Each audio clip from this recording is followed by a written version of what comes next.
First question for warming up, how do you like Czech Groove Days and the camp?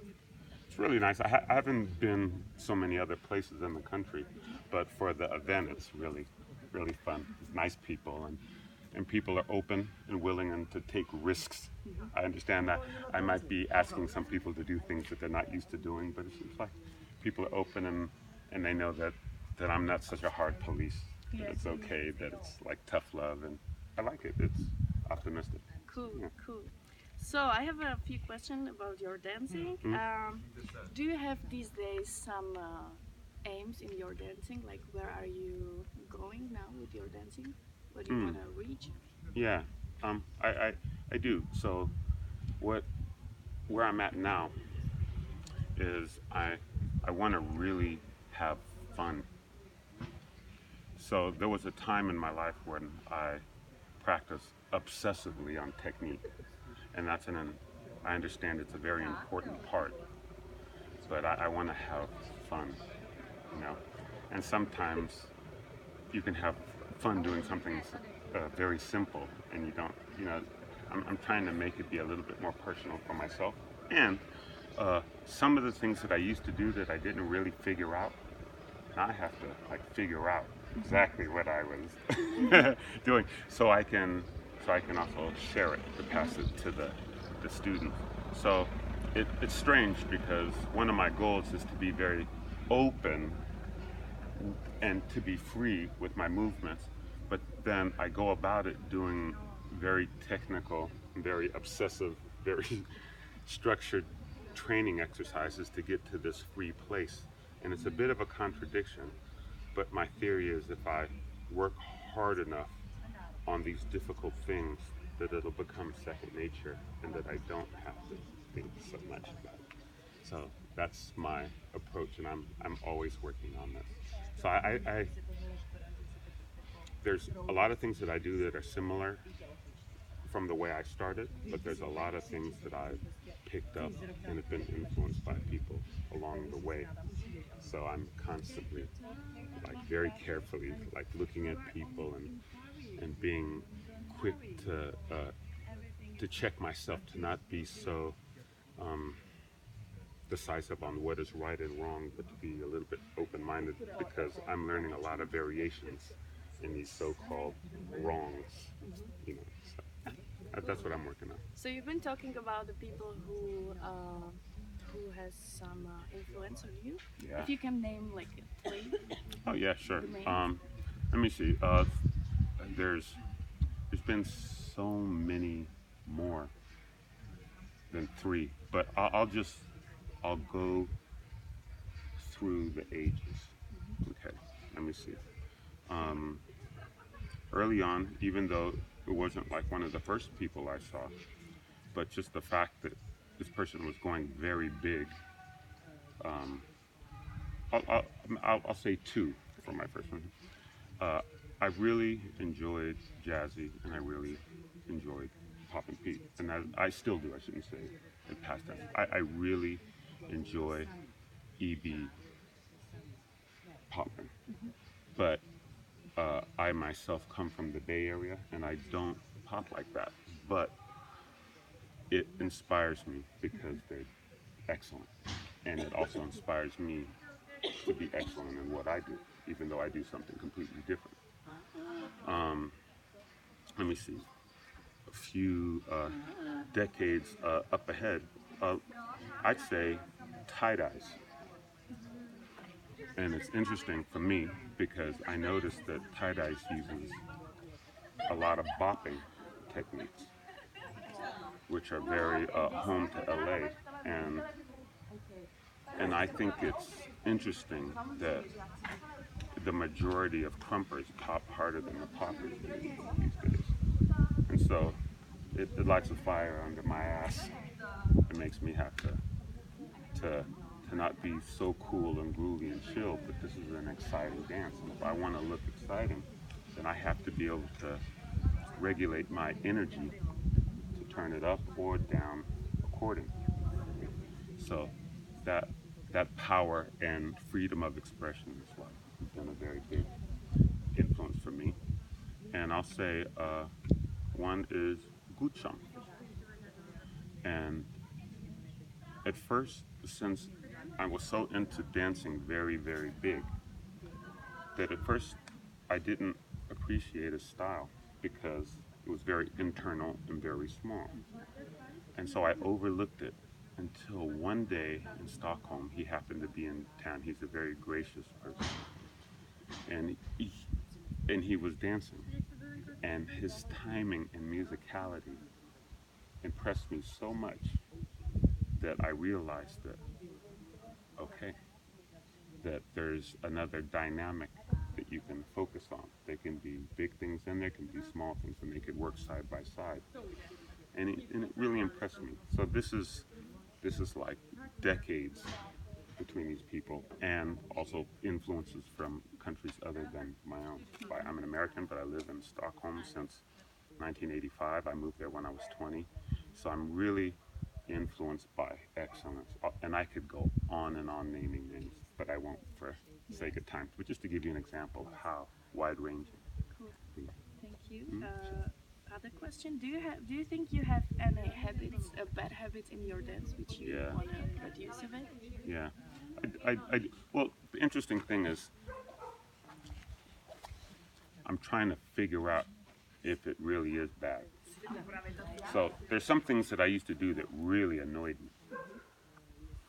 Okay, so I was very tall for my age early on, and I've always been like really loose. So I've always wanted to have like robot skills. So anytime I was a little too loose, it would annoy me. So I've been fighting this, trying to get my stops and get my isolations. And it's been my burning motivation to do this for like, I don't know, I've been dancing since 75, trying to robot anyway. And so I'm always very hard and frustrated at myself when I see myself not be exactly right. But then I'm thinking that maybe this has worked for me, because it just so happens that my name is Rubber Band. They call me the Rubber Band Man, from a song from the Spinners called the same name. And I realized that the fact that I was a little goofy and a little loose, and it happened to connect with my name, gave me an identity. So I'm like, okay, was this thing such a bad thing after all? And now I embrace it. So, but for a good 40 years, it's been haunting me.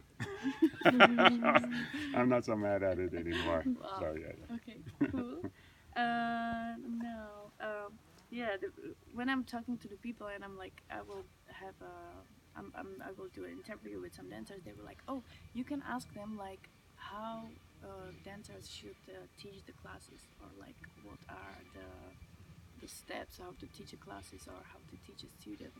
If you have any advices for this. Yeah, well, it's tricky depending on the level of the student that you have. So let's say if you have a group of very young people that aren't very motivated, maybe the objective is the class is to have fun, to keep them interested so they don't quit at an early age. So this tough love, hard coach doesn't always work with kids that are sensitive and maybe wondering if it's for them. You know, you don't want to chop their heads off exactly right then. And then it depends on the level. If you have people that have been in competitive situations and they need certain aspects of their dance to improve, then there's drills and exercises for that. But you have to understand that that being a coach is pushing somebody to do something that they chose themselves probably not to do. So they're not going to like you for doing this. I mean, if you really want to go there, the best coaches, you probably hate their guts, but they get you there, you know, but it's hell along the way. So if you're trying to have a fun, like class, and everybody has this community spirit, it's tough to make an environment where they feel that they're pushed, but they're also allowing themselves to make a mistake in a social environment, because people don't want to make mistakes and be embarrassed in front of other people. So you have to be I'd say you have to be aware of what the goal is for that class, and you have to, in the best way you can, be motivational and inspiring, that when they leave, that if they